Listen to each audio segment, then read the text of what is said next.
Welcome to Adspeak, Adweek's podcast about the business of marketing, media, and creativity. In this episode, we're sharing a conversation recorded live at one of Adweek's events, featuring leaders from across the industry discussing the ideas shaping brands right now. Let's get into it. Hey everyone, thank you for joining us. Hopefully a few more will join to understand that you are never past your prime, and why that really truly is a marketing blind spot and something that marketers are missing and should capitalize on today, particularly when we talk about creators and influencers and what they're doing for brands. And we see this really as the new face of trusted influence. And we're going to talk a little bit about that and have the opportunity to meet two 55 plus creators who will certainly bring some liveliness and information to this topic. So I love this quote. I love Keith Richards, who doesn't? The thing I like about this quote is when we think about 55 plus, I think a lot of us have outdated notions about what 55 looks like. I think of when my mom's mom was 55 and had that one haircut they all had with the teased hair. It's like you could go to the one place that came out of a box, hair. But now 55 plus looks differently. They're wearing sequined pants. They're involved in fashion. They're involved in culture, in music. And I think that they've been defining what it means to age within society. And part of that is due to the fact that the world is shifting. Right now, 55 plus is the fastest and largest audience there is from a demographics perspective. And when we talk about longevity, the longevity generation is all of us in the room because we're all living longer lives. And so we think of it more as longevity versus aging. The idea of from going from retired to inspired, from knowledge to wisdom, that learned and earned experience that they have. And then also this idea when we're talking within the health space or the wellness space, going from patients to people. And despite all of that and the way that we see generations of today, really perceptions haven't shifted as much as they should be. For example, I'll dispel a few myths. So one of the things is that we look at older people, we think that they don't have money, but we see that the 55 plus group is actually spending 20% more than those who are 18 to 35. And they have more flexibility, so their ability to travel and do different things is different than those people who are younger than them. The second big one that we look at is the idea of that they're slowing down. And the creators you'll meet today will show you a lot that is different from that. So for example, we see a lot of 50 plus people who are entrepreneurs, 60 plus people, and nowhere is that even more common than when we're looking at the creator economy that's happening right now. Technophobes, contrary to how I behave with the clicker, the 55 plus, they're not technophobes. They're streaming, they're downloading content, and 26% of them are even gaming. So they have a lot in common also with younger audiences. And then the idea from they're not having intimacy, they're not sexually active. Well, that one's wrong as well. With 50% of them saying they have sex almost 4.4 times in a month. I don't know what the 0.4 is, but I'm not going to go any deeper into that. And when we look at from a global population, 55 plus makes up only 24.5% of the global population. Obviously, in certain countries around the world, that's higher. But what's most interesting about that is the fact that nearly 50%, am I on the right slide, of all spending power lies with them. And that is a lot of revenues. But from a marketing perspective, we see currently that only 5 to 10% of marketing dollars are actually being targeted towards this audience, which is a massive miss. And quite frankly, only 2% of images in television spots are those over the age of 60. And when people over 55 are shown, quite often they're shown as lonely, they have mobility issues. And while that is certainly true of many people, it's not the norm. Or if they're in commercials, they can often be kind of comedic fodder because they're technophobes and they're always struggling. So we see that the 55 plus are not seeing themselves reflected in marketing or advertising. And what that does is at Edelman, we study trust a lot, and we broke out trust in age group. And we see that as you get older, the trust in brands starts to fall. And a lot of that can be attributed to the fact if you don't see yourselves reflected in the creative, in the advertising, if you don't feel that they're paying attention to you, trust is going to wane. But on the positive side, when we think of 55 plus, they turn to their peers. They turn to people who are like them because they feel they represent them, which is why the creator economy has been one of the areas that has grown so quickly because they're filling the gap that brands can't currently fill. And so don't think of them as culturally irrelevant because they're actually, in many cases, leading culture. And 60% of those over 45 to 60 actually want to become creators. I'd like to become a creator one day. I tell my company all the time, turn me into one. And the interesting thing is TikTok is one of their new hangs. So over, I guess, between 2021 and 2023, TikTok saw a 67% increase in people over the age of 50 who were on their platform. Add to that, let's talk about Singapore. They saw 52% growth in creators who were actually putting content on their platform. And the other interesting thing is from an authenticity and an engagement standpoint, we're seeing that older creators find a way to more authentically connect and engage with younger audiences. So 7.3 versus 5.3. And the important thing is for marketers and people alike is they're not just influencing, they're actually driving real purchase. So we see that 70% of boomers have made a purchase based on a creator influencer's recommendation, and 67% of Gen X. So it proves, I mean, I do it all the time, that creators are having an impact and the 55 plus is actually on social platforms. So really they're a powerful force. They are trusted by their peers, and they're also trusted by younger followers. They have niche authority. So this idea of earned or lived wisdom, they're able to talk about areas that they're very passionate about. So whether that's finance, whether that's wellness, music, anything like that. And they seem to be connecting with audiences. And they have intergenerational influence, and we'll talk a little bit about that later. So 55 plus don't just follow, or young people don't just follow young people, they're also following the older creators as well. So, and we think of their content, we believe they cook, and in the Gen Z sense of the word. So I'll share some content from our two panelists and creators that I'm going to invite up just shortly.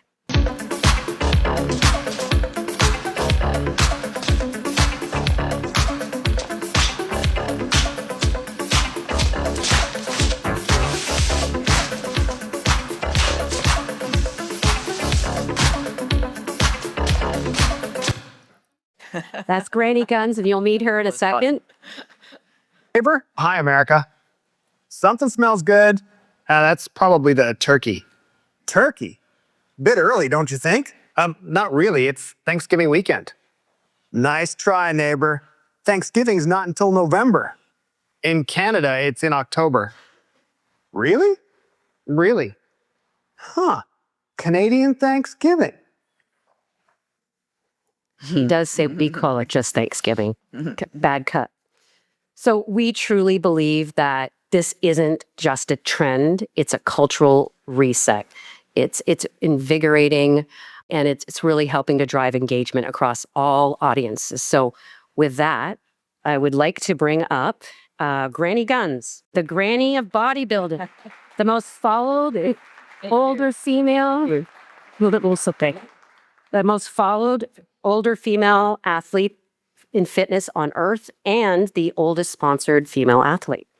And then Stewart Reynolds, better known as Brittlestar, one of the internet's favorite dads, and master of modern gamer. Welcome. Thank you. I was going to ask you, Jen, before we get started, can I get a copy of that slide with the sex 4.4 times a month to show my wife? Yes, you can. I want her to know the 0.4 is natural. I will make sure that you get that. Okay, good. So I'm going to start off, just spend a few minutes so you can get to know the panelists themselves as people and individuals. So I'm going to start with you, Granny. Your story of starting a fitness journey at the age of 58 and becoming a global icon of resilience to millions is inspiring. But it didn't really start with an audience at first. So overall, what pushed you to start, especially at a time where most people are thinking of slowing down? Well, honestly, at 58, I own horses. I have a small farm. And I was weak going down the hill and coming back up the hill to feed my horses. I didn't feel very strong. So I figured I got to do something to get stronger. I got to feel better. And I started exercising at home.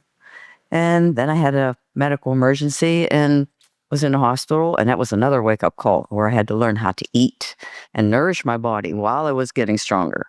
And they both came together. And I was exercising at home for 5 years. My son transformed, went to the gym, and he got in phenomenal shape. Showed me a video of a woman who was older than me with lots of muscles. And I'm like, well, if she can do it, I can do it. And that got me into the gym. And now you can't keep me out of the gym. I just love it. I love to work out. I love to feel strong. I love to see the transformation in my body. And I love how I feel. Amazing. Stewart, you've been called the internet's favorite dad. That's quite the title. But like many creators, success didn't come overnight for you. And we were talking about this morning. Can you share how you found your lane in this digital world and what made you start creating content in the first place? Yeah, it started back on Vine. Does anyone remember Vine at all? You're all old enough to know. Say, yeah, exactly. And I started making Vines to make myself happy. We're going through a terrible time in our family fiscally. Our business had collapsed, all that kind of stuff. And I found when I was making videos for myself to make myself happy, I'd be making other people happy. So it was rewarding, and it was just kind of a fun thing to do. After a couple of viral videos, Disney came contacting us and said that they would like us to come down to California and to make some videos. And I was like, you can get paid for doing this? And I said, my kids rather will be really sad that they can't go to California. And they said, no, you have to bring your kids too. And I said, okay, that's fine, I guess. It's such a weird thing to get into. I started when I was 43 and people used to comment, well, are you like 40? I'd be like, yes, I'm like 40. Moisturize, yeah. Granny, so was there a moment when you started this journey that you felt people were underestimating you? So whether that's for your age or even as you started to explore TikTok and Instagram to connect with others? I didn't believe I could have such an impact on social media, honestly. And in the gym, it wasn't so much, people would look at me and they admired me for my physique. They encouraged me. I actually got my name from a fellow gym member in a women's room. She said to me, man, I got to get some guns like that. And the name just kind of stuck after that. With me being older, Granny Guns came to pass. And it stuck. And everybody knows me as Granny now in the gym. But this kept me going. It really helped a lot. That's why I am where I am now. Stewart, have you talked about someone, during the Vine days. I remember asking someone once, do you know what Vine is? They said, don't worry about it. It'll disappear. You don't have to learn. How dare you? But have you seen attitudes, say, over the last 15 years towards older creators change? Or do you still run into assumptions about being... No, it's funny because I think when I started doing it in 2013, it was really like you'd say, what do you do for a living? I'm a content creator. I make videos on the internet. People would first of all ask, what kind of videos do you make on the internet, with a raised eyebrow? And they'd look me up and down like, obviously you're not in them. And it was kind of met with like a disbelief because I think the idea was that people thought social media was largely being consumed by 8 to 13-year-olds at the time, just young kids or weirdos. That was basically it. And now I think there's more and more people, see it's now the ease of use, ease of consumption has become so wide that all generations are consuming entertainment through social media. And so if you are there for them, you said earlier in your remarks at the beginning that, people need to see themselves, which is true in a wide regard of things. But I think people are getting older. They want to see people who are their age. Mhm. And just to that point, if you think about your audience, which spans multiple age groups, what do you think it is about your content in particular that you think resonates cross audience? I think, much like Granny Guns, I think I'm aspirational, but on a different end of the spectrum. I set the bar so low that it makes people feel good about themselves. But it's true. I think one of the interesting things about my demographics is it's like 18 to 24, and then kind of disappears for a bit and goes 45 to death after that. I think it's because people who are my age and older look at me and go, well, he's still having fun. He's still, the age he is, he's having fun. He's getting out there and doing stuff. And for younger people, they forget about their own mortality and they go, he's still having fun. So that's good too. Mm-hmm. It's great. Mm-hmm. Granny, we were talking about this in the green room. What was the moment you started sharing on social, you started to share your fitness journey? What was the moment where it took off and people started to really follow you and you amassed an audience? Well, for 6 months, my son was filming me in the gym, just, doing content and just filming my journey, watching my progress. And I was building towards a competition. And I competed for the first time at 65 and brought home trophies. Then we had a video that went viral right after that. My muscles are getting bigger, and they were getting bigger. So it went nuts. And then Instagram just took off and TikTok took off. It started on TikTok.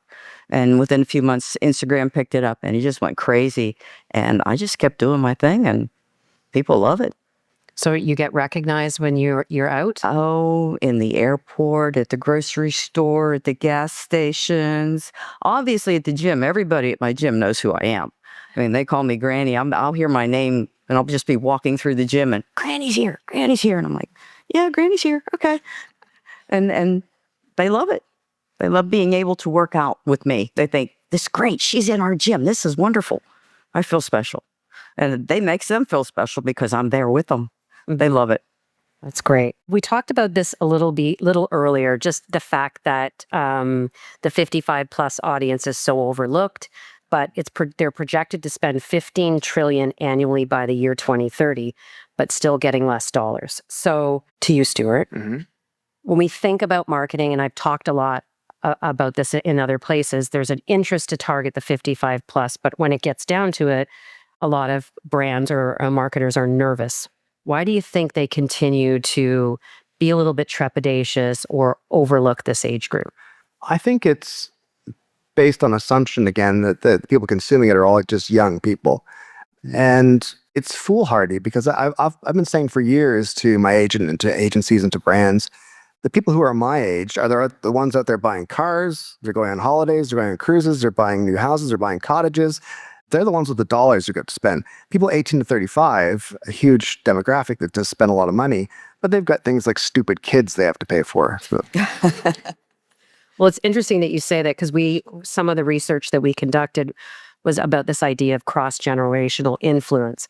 And there are certain purchases that the younger demographic will always speak to someone older. So these are usually the bigger ones. So an automobile, a car, investments, and interestingly enough, health and wellness. So as it relates to supplements and things like that. So it's definitely important to have that representation. Granny, from your perspective as a creator on these platforms, what do you think some of the brands are getting wrong when they're trying to speak to older audiences? They don't believe that we can promote a product. And honestly, we can. I've been with 5 companies in the last 4 years, and I've promoted products that actually, truly work. If it doesn't work for me, I don't promote it. So one, I have honesty out there, and people trust me, and they trust my judgment. And they tend to buy, and after they try something, they find out I wasn't lying to them. Stuff's good. It works great. And marketers should let that get out there because I test the stuff and I am honest and sincere. Those people, my clients, my fans, they all trust me. And that's what gets them to buy. And they do buy. Do you hear feedback from your followers about some of your recommendations? A lot of my fans, friends at the gym who have tried the products, they don't disagree with me. Like, that's the best thing I ever put in my mouth. They love it. And it's good. I mean, it's good feedback. It makes me look good. It makes the product look good. And it's good for everybody because it's a good product. Mm-hmm. Same question to you. I was going to say, it speaks to that parasocial relationship that people have with social media content creators. It's such an intimate medium. People are consuming it while they're lying in bed, when they've got headphones on the bus or the train, when they're on the toilet, which I don't know what's about that. But it's such an intimate, authentic relationship that there's such a trust there. And it initially, I remember doing my first gig with Disney, and they were wonderful to work with, and it was a really good brand alignment. Then I did about 3 ads for a German dating site. Less of a good match. Are you serious? As a father and a middle-aged father to boot, it was just, but I was like, the electric bill has to be paid. I guess I'll do it. But I realized the value of that trust is huge. Because much like Granny Guns says, if I will not tell you to buy something. I will not shill something if I don't think, yeah, it's pretty good. It's pretty, I like it. Because if you don't have that belief in the product, belief in the service, it doesn't have a good brand alignment, because you're putting, I think Granny would be the same, say the same thing. We're putting our brands in the line as well. So it has to be a good match. If it's a good match, it's a very powerful combination. So I'm sure you're not without being influenced. Is there something that you remember recently that you saw on a platform or from another creator that made you make a decision towards a purchase or anything like that? Yeah, a lot of experiential stuff works like that for me, like going to certain restaurants, going to pubs in the UK and stuff like that. It's like, oh, I want to do that. I want to experience that. There's a fantastic account called Dead Pubs in the UK, and this guy just goes to different pubs in London and talks about them in his style, and it's super impactful. I think Stella Artois has hired him a few times now to go places. It's just like, again, it's that trust. I trust him, and therefore I trust the product. Is there anything from your standpoint, Granny, or brands that you've seen that are doing a good job or that you support, that you like, that feel like it's getting you as an audience? The brands that I am currently with, I fully support. I've been with my company for a year and a half on clothing. They have treated me so good, like family. We have events, they go kiss me on the forehead like I'm a grandma, like I'm part of the family. They make me feel so warm, and I feel like I'm part of them also. The relationship is great. The same goes with my supplement company. The product is good. It sells itself. I promote it. It tastes great. It works. And we work hand in hand, and it works really, really well. Right. I think a lot of us as marketers or people in the room, we spend a lot of our time talking about Gen Z, and there's always a focus on how do we bring in the next audience? How do we get them in the funnel? But as we alluded to earlier, older creators are seen as more authentic, more trustworthy, and are connecting with these younger audiences. And, you know, when we're chatting with both of you, you're proof that your audiences do span from, you know, teens to, I don't like the word, but retirees or people who are on their next journey. Let's kind of talk a little bit about why we think that works. And I'll start with you, Stewart. You've said before that humor, and I think we would all believe this, is a universal language, and particularly on the internet, the stuff that we all send each other and the memes. You've built a strong multi-generational audience. Why do you think this cross-connection happens? And I know you also do content with your wife and your kids. I think there's a couple things. One is, I think I try to live by the idea of entertain first, sell second, because you're buying people's time. And you have to entertain them. So that if they watch an ad or anything else, it's got to be a case of, that was worth my time watching the ad. That, and I also think that when I started, I wanted to make humor that was like a pub joke. Meaning, your granny might be there, your kids might be there, your mom might be there. It might be an edgy joke, but it's a joke you can tell in front of everybody, and they'll all enjoy it for different reasons. And that's kind of been the goal for the whole thing, is getting that widest possible net. Because then it's more fun. It's more fun when you're telling a joke with your family and different generations. Is your family outside of your name on TikTok? Are they doing their own things? Have you inspired them? Yeah. So my youngest son is Stewart Reynolds. He does very, very well. He's done a lot of things for TIFF recently, hosting the red carpet and stuff like that. And my mother was just on The Voice UK last year. So she's 78 as of yesterday. So Was she performing? she rapped. Yeah. She did the Sugar Hill Gang. I'll tell a really brief story. Really? Yeah. A really brief story. January 24th, 2024, we were in a hospital room. This starts sad, but it gets funny. A hospital room with my dad who was dying. And my dad died on the 24th of January, 2024. 4 weeks to the day later, we're standing in a TV studio with 300 studio audience. Myself, my sister, and my niece on camera, while my mother is duetting with Will.i.am. It was bizarre. But it was a surreal moment. It was like the roller coaster of life in action. But it was that kind of moment where I thought I was so proud of my mom for just doing it. It's like she's not done. She's just not done. It's good. Yeah. Granny, we talked a little bit about how you have millions of followers. How many followers do you have? Do you know? On all platforms? Sure. 4.5 million. 4.5 million. Don't ask me the same question. Follow Granny. Follow Brittlestar. Doesn't need the followers. Follow Brittle. Every little bit helps. Come on, every little bit helps. What do you see has been the connecting force for you with younger audiences? Because you talked about how they'll come up to you in the gym. What is it about the content that you share, your particular journey, that you think is really driving this connection? Well, one, I'm a grandma. So everybody loves grandma. And the kids that don't have grandmas look up to me as their grandma. And they take my wisdom, my knowledge, all of that into consideration. And they trust me because I'm older, we've been around, experienced a lot, been through a lot of obstacles in life. And who else would know better than a grandma? So that's how the younger generation relates to me. And then we get into the middle age and the older. Of course, they admire me for doing what I'm doing at my age. So everyone is inspired in one way or another. And I can relate to all of them. Older, younger, doesn't matter. And everyone in between. It's the idea of this age is just really a social construct. It's humor, it's inspiration, and all of these things that are connecting people versus how old you are. So, sorry, I was going to say, age is just a number. That's right. Don't let it hold you back. That's for sure. You can do anything you want at any age.